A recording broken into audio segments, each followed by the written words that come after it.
धाकड़ खबर, बेखौफजुमा बेबाक अंदाज।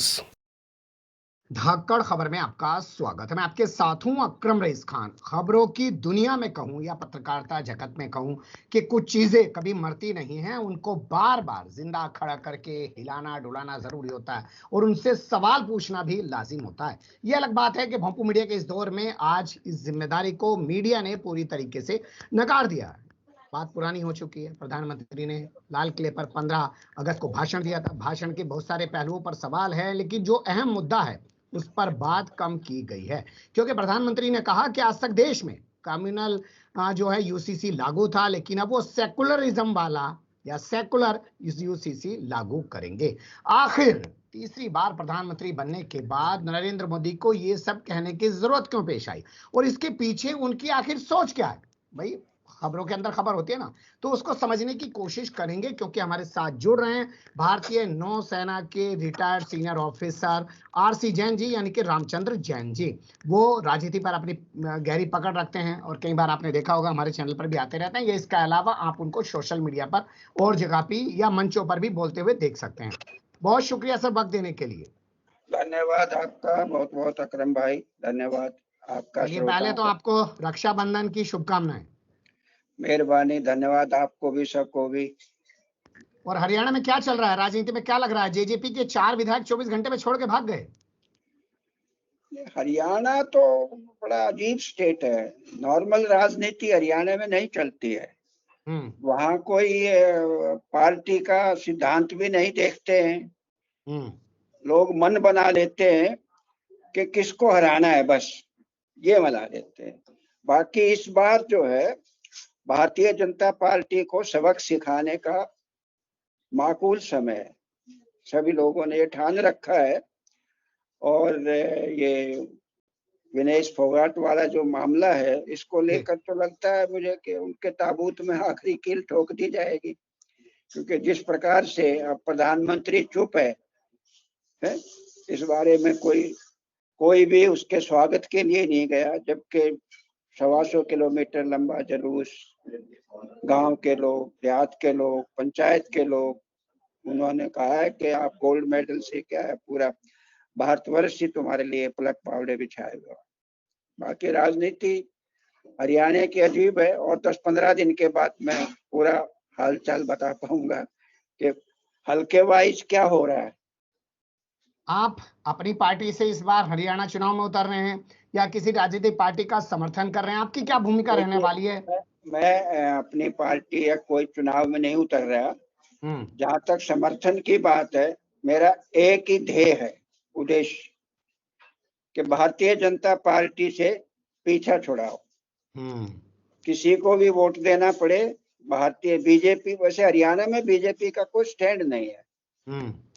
पहले भी एक बार बंसीलाल के साथ गठबंधन किया था, उसको धोखा दिया। चौटाला के साथ किया, उसको धोखा दिया। ये तो ऐसी खट्टी छाछ है, जिसके साथ मिलेंगी उसी दूध को फाड़ देंगे। जेजेपी को दिया, अब जेजेपी का खत्म है। चलिए देखते हैं क्या निकल के आता है। हरियाणा के चुनाव पर आपसे चर्चा करते रहेंगे। आपने कह ही दिया कि 15 दिन बाद स्थिति काफी साफ हो जाएगी, तो तब फिर से एक बार कनेक्ट होने की कोशिश करेंगे आपके साथ। लेकिन अब बात करते हैं प्रधानमंत्री के बोल बचनों को लेकर, और जो मुद्दा हम उठाना चाह रहे हैं, मुझे लग रहा है उससे पहले ये बात करना ज्यादा बेहतर होगा। जो उन्होंने कहा कि हमने लोगों को गरीबी रेखा से बाहर निकाल दिया है, आज भारत के लोगों की आय दोगुनी हो गई है। तो मेरा सवाल ये है कि जब आय दोगुनी हो गई है, तो भैया राशन के बांग्लादेश के लोगों को, पाकिस्तान के लोगों को बांट रहे हो, जो 80 करोड़ हैं। देखिए, इसके अंदर भी बहुत बड़ा घपला है, मैं आपको बता दूं। ये जो 80 करोड़ कहते हैं, इसमें से कम मेरे हिसाब से 40 करोड़ ऐसे आदमी हैं जिनको नाम ही नहीं है, कहीं केवल कागजों में जिनको बांट दिया जाता है। बाकी 40 करोड़ में से 20-25 करोड़ ऐसे हैं जो केवल लेके पशुओं को खिला देते हैं, खुद नहीं खाते। मुझे खुद गांव में अपना पता है कि लोग लेके उसको, बैलों को, गाय को, भैंस को खिला देते हैं। वो कहते हैं मुफ्त का मिल रहा है, ले लो। ये तो एक बहुत बड़ा नेशनल फ्रॉड है एक्चुअली, जो राशन वाला है। और जब आप तीसरी बड़ी वित्त शक्ति बताते हो, आय दुगनी बताते हो, महंगाई कम बताते हो, हर चीज उपलब्ध बताते हो, तो फिर क्या आवश्यकता है 80 करोड़ आदमियों को? और किसने गिनती करी? कहाँ पर इसका रिकॉर्ड है? पिछले 4 साल से 80 करोड़ करते रहते हैं। अब वो 80 करोड़ में कितने मर गए, कितने जुड़ गए, कोई अपडेट डाटा तो है नहीं। बस कह दिया, एक गिद्दड़ ने बोल दिया तो सारे गिद्दड़ वही भाषा बोलते हैं। चलिए, एग्जाम्पल आपने अच्छा दिया है, क्योंकि गिद्दड़ एक बोलता है तो उसी के पीछे सारे के सारे बोलने लग जाते हैं। तो गांव का आदमी हूँ, गांव में देखता हूँ ना कि एक गिद्दड़ हू करते तो सारे गिद्दड़ बोलने लग जाते हैं वैसे। बिल्कुल बिल्कुल सर, मैं भी गांव की पृष्ठभूमि से आता हूँ और इस चीज को जानता हूँ। खैर, अब आते हैं उस पर जो प्रधानमंत्री ने कहा कि अभी तक देश में कम्युनल यूसीसी लागू था, वो सेकुलर यूसीसी लागू करेंगे। इस पर ऐसी क्या बात है जो मीडिया ने छोड़ दी और आप उसको देश के सामने रखना चाहते हैं? देखिए, मेरा जन्म जो है आजादी मिलने से पहले हुआ है। 15 अगस्त 1947 से कई साल पहले का मेरा जन्म है। मैंने आज तक जितने भी प्रधानमंत्री हुए, पंडित जवाहरलाल नेहरू से लेके डॉक्टर मनमोहन सिंह तक, केवल नरेंद्र मोदी को छोड़कर सबको सुना है, देखा है अच्छे से, उनके भाषणों का विश्लेषण भी किया है, उनके बारे में विचार भी बनाए हैं, चाहे वो भले ही 6 महीने रहे हो, 6 साल रहे हो, 2 साल रहे हो।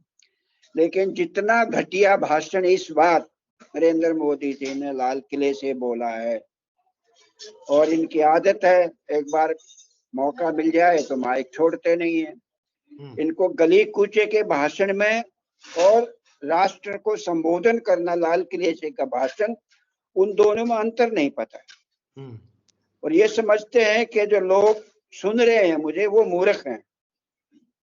ये हम ऐसा सोचते हैं कि वो सोचते हैं, लेकिन उनकी ये जानी मैना जान पूछ कर की हुई एक चाल है। मैं आपको बता दूं, जिस प्रकार से ये, क्योंकि ये 1857 के बाद जितने भी प्रयास हुए, कोशिश की, जिन लोगों ने बलिदान किया, कोशिश की कि देश को आजाद कराया जाए, उनका गुणगान करना नहीं चाहते, क्योंकि इनका अपना योगदान तो है नहीं हिंदू महासभा का। मुस्लिम लीग के बाद मुस्लिम लीग बनाई गई थी, ये जन मान्य है कि अंग्रेजों के उससे शय से बनाई गई थी। थोड़े दिन के बाद में हिंदू महासभा बन गया था, तो इनका योगदान तो है नहीं।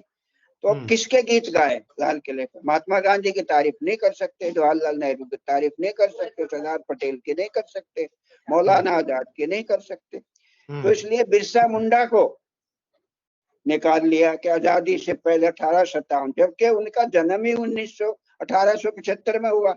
बिल्कुल सही है? तो वो 1857 से पहले पैदा भी हो गए और 25 साल के अवस्था में स्वर्गवास भी हो गया जी। और दूसरा जो अहम पॉइंट है, जो बहुत से हमारे पत्रकारों ने और मीडिया वालों ने ये कहा कि भाई ये तो यूनिफॉर्म सिविल कोड है जो हमारे डायरेक्टिव प्रिंसिपल में है, ये कम्युनल है। कि हम 70 साल से कम्युनल सिविल कोड पे जी रहे हैं जी। और फिर इन्होंने कहा कि हम सेकुलर चाहते हैं। इनका सेकुलर का अर्थ क्या है कि हिंदू जो सिविल कोड है वही केवल सेकुलर है जी।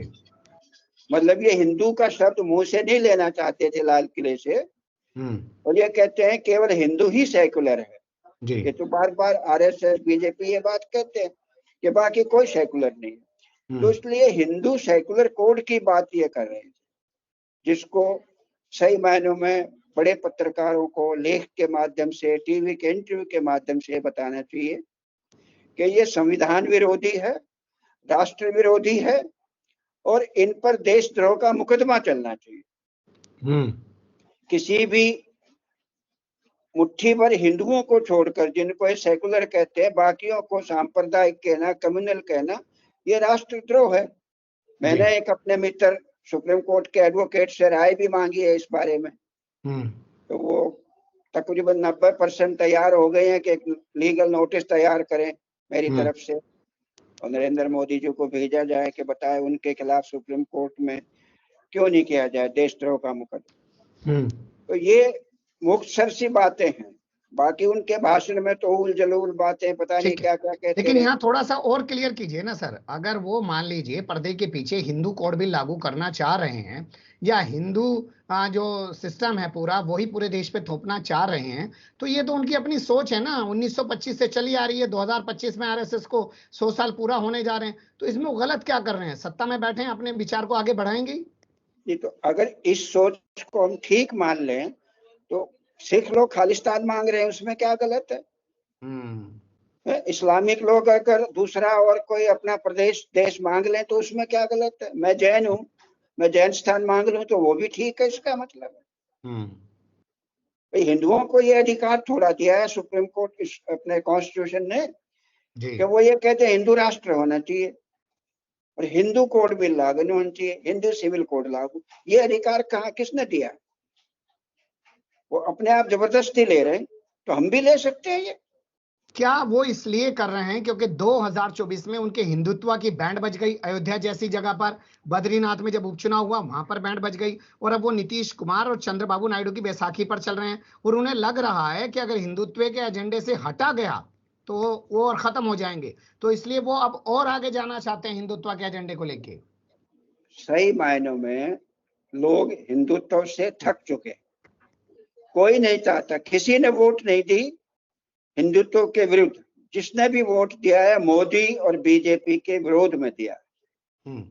ये कुछ भी सोचें, क्योंकि बार बार ये कहते रहे हिंदुत्व, लोगों को पता है, लेकिन लोगों ने थक गए, उब चुके हैं इनकी बात से, इनके झूठे वायदों से।